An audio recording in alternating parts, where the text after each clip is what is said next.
मात्र 5 साल में जातिवाद, भाषावाद, क्षेत्रवाद, पंथवाद खत्म हो जाएगा। सरकार केवल इतना काम करे, प्राइमरी के स्कूल में, जूनियर हाई स्कूल में मनुस्मृति पढ़ाना शुरू कर दे। मनुस्मृति में जो श्लोक लिखे हैं इनको स्कूलों में पढ़ाना शुरू कर दे। फायदा क्या होगा? क्योंकि मनुस्मृति में लिखा हुआ है कि जन्म के आधार पर किसी का वर्ण निर्धारित नहीं होता है।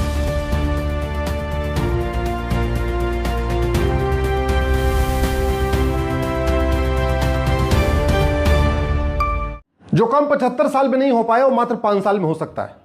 75 साल में जातिवाद खत्म नहीं हुआ, भाषावाद खत्म नहीं हुआ, क्षेत्रवाद खत्म नहीं हुआ, पंथवाद खत्म नहीं हुआ, और मैं कह रहा हूं मात्र 5 साल में जातिवाद, भाषावाद, क्षेत्रवाद, पंथवाद खत्म हो जाएगा। सरकार केवल इतना काम करे, प्राइमरी के स्कूल में, जूनियर हाई स्कूल में मनुस्मृति पढ़ाना शुरू कर दे। मनुस्मृति में जो श्लोक लिखे हैं इनको स्कूलों में पढ़ाना शुरू कर दे। फायदा क्या होगा? क्योंकि मनुस्मृति में लिखा हुआ है कि जन्म के आधार पे किसी का वर्ण निर्धारित नहीं होता है, कर्म के आधार पर निर्धारित होता है। कहने का मतलब ब्राह्मण का लड़का अगर बिजनेस करेगा तो वैश्य कहलाएगा, वैश्य का बच्चा अगर वो सेना में जाएगा क्षत्रिय कहलाएगा, और क्षत्रिय का बच्चा अगर दूसरा कृषि कार्य करेगा तो दलित कहलाएगा, और दलित का बच्चा अगर यज्ञ करेगा, हवन करेगा, प्रोफेसर बन जाएगा, साइंटिस्ट बन जाएगा, वो ब्राह्मण कहलाएगा। कुल मिला के कर्म के आधार पर निर्धारित हो जाएगा। एक और भी तरीका है इसका जातिवाद खत्म करने का। जो गोत्र ब्राह्मण का वही गोत्र क्षत्रिय का, वही गोत्र वैश्य का, वही गोत्र दलित का।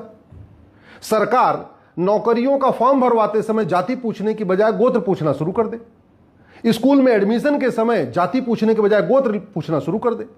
कोई भी जब बर्थ सर्टिफिकेट इश्यू कर रही है सरकार, तो बर्थ सर्टिफिकेट पे जाति लिखने के बजाय गोत्र लिखना शुरू कर दे।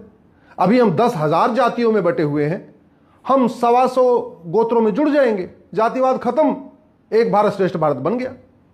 सरकार अगर भाषावाद खत्म करना चाहती है तो भी गोत्र व्यवस्था कारगर है, क्योंकि जो तमिल का गोत्र है, जो पंजाबियों का गोत्र है, जो हरियाणियों का गोत्र है, जो राजस्थानियों का गोत्र है, जो गुजरातियों का गोत्र है, जो बंगालियों का गोत्र है, वो कॉमन है। तो गोत्र व्यवस्था लागू करने से भाषावाद खत्म, गोत्र व्यवस्था लागू करने से क्षेत्रवाद खत्म, क्योंकि कश्मीर से कन्याकुमारी, कच्छ से कामरूप तक क्षेत्र अलग अलग हैं, गोत्र कॉमन है।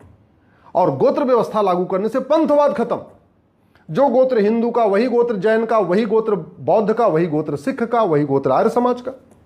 तो गोत्र व्यवस्था लागू करने से पंथवाद भी खत्म।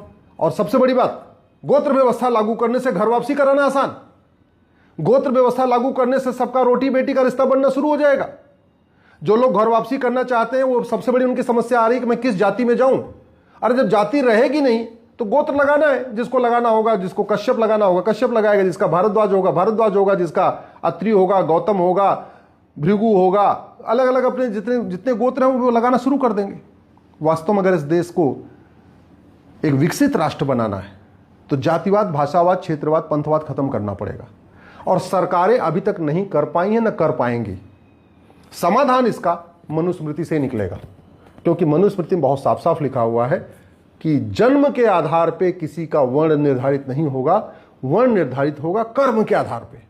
तो कर्म के आधार पे जो सबसे अच्छी व्यवस्था यही है कि पहली बात, जाति व्यवस्था को एबॉलिश कर दिया जाए और कागजों में अब गोत्र व्यवस्था लिखना शुरू किया जाए।